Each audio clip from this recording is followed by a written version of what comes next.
Now to a term we are hearing more often, teen sexting.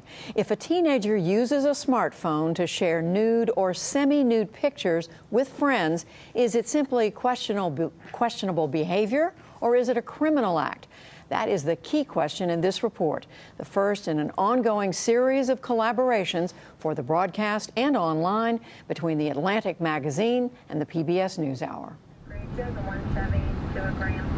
The images themselves, they went from a fully nude picture to partial nudity to just what I would call inappropriate, being in underwear. Last March, Deputy Sheriff Donald Lowe received a phone call from a concerned parent in this small town just a few hours south of Washington, D.C. Sexually explicit photos of local teenage girls, some only in middle school, had been posted to a public page on the website Instagram. And then the whole thing seemed to just grow every day. After every interview, it seemed like it took on a whole new life. But now, 7 months later, after wading through thousands of sexting texts, hundreds of interviews, and bins of confiscated phones, no charges have been filed. We had talked to probably 100 students, and the majority of them admitted to participating in sexting. Most of them had simply shared the photos privately with a boyfriend or someone they thought they could trust. None had given consent to sharing them with the world. It did surprise me when I learned just the sheer numbers of how many people actually participate in that and feel like it's nothing wrong with it. Data is scarce, but one study by the National Campaign to Prevent Teen and Unplanned Pregnancy and CosmoGirl.com found that 1 in 5 young people in their upper teens had sexted at least once. That study was back in 2008, before new sharing technologies like Snapchat and Instagram even existed. For reporter and parent Hannah Rosen, it hit close to home. Why did you want to do this story? What attracted you to this? A couple of things. For one, I have a teenage daughter at home and a couple more sons coming along, so I was just curious about this issue. Second, I've always wondered, there's a paradox about sexting, which is that you hear it's very common, but it's also very illegal. And so I just wondered how those two things fit together in society. And then this case came along, and it seemed like a perfect test case to explore this issue. The young people you were able to talk to, why do they do this? What's motivating them? This has been studied, and there's a lot of motivations for why people sext.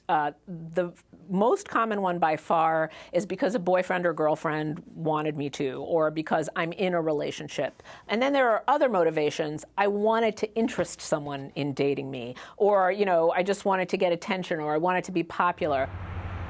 School Superintendent Deborah Pettit grew up here, but that was before technology entered the picture. I think I was surprised by that because, I just thought maybe students knew better than, to share that kind of thing. On the other hand, maybe it shouldn't have surprised me because our students live on their cell phones. Friday night football in this close-knit community in Louisa County, Virginia. It's the biggest show in town. Everyone's here, parents, kids, teachers, and law enforcement. But mention the sexting case, and it's clear everyone has a different perspective. The first thing that went through my mind was, I hope my daughter wasn't involved. It was terrible. Like, people were sending nude pictures on internet. It's wrong. It's a freedom of expression that, it should stay private. But, it's not hurting anybody unless it gets out. I have no words for it. It's just too much. They're doing too much. Girls are just letting their bodies hang out. They should keep that to themselves. Your body is sacred. It's like a temple. I got in trouble for it myself when I was younger. But I know it's bad, and you should get in bad trouble for it. These kids, you can tell them all you want to, but the internet's a dangerous place. Let's talk about the role of law enforcement here. I mean, are they dealing with an innocent prank or adventure on the part of a teenager, or are they dealing with a crime? Well, Virginia, like the vast majority of states in the U.S., covers this under child pornography laws, and that's really the problem. So you've got this disconnect between how it's being used in the culture and how the law is addressing it. By the letter of the law, when you take the picture, you're actually producing child pornography. If you take Chuck Love is investigating the case here in Louisa County for the Department of Justice's Internet Crimes Against Children Task Force. If you put it into a separate folder, now you've reproduced child pornography. So that's another offense. A fourth offense is possessing it. What makes sexting a peculiar crime is that by law, in many states, the child is both victim and perpetrator. It makes it very difficult to prosecute. Do you prosecute the person that took the image? Do you prosecute the person that asked for the image? The person that took the image is now committing 4 felonies, where the person that asked for it is only committing 1 once they get it. It seems that a lot of the people involved, law enforcement, parents, even the young people themselves, were baffled at some aspect of this. And even you, that there was a point when you were trying to clarify. Almost in every case, like the one that I described, you see law enforcement and parents going back and forth from, oh my gosh, this is a disaster, to, well, everybody does it, and not being able to settle on either of those poles. It puts a strain on officer discretion totally. Is it okay to charge somebody with a felony for taking a picture of themselves and causing them a lifetime of sexual offender registry? Basically, you ruin their lives for taking a picture of themselves, something that takes literally seconds.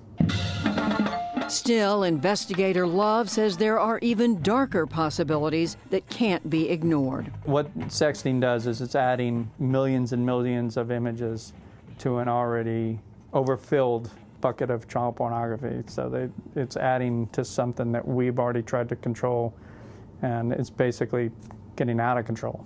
At least 18 states have passed specific sexting laws, but Virginia's legislature rejected the idea.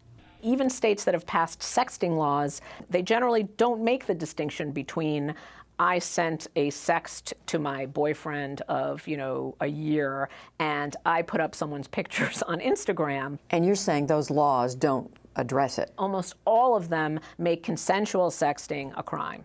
School Superintendent Pettit is looking to young people themselves. The parents probably can't personally monitor every bit of cell phone usage of their child. Neither can we. So I believe it comes down to a student has to monitor himself or herself, and I hope that they will do that.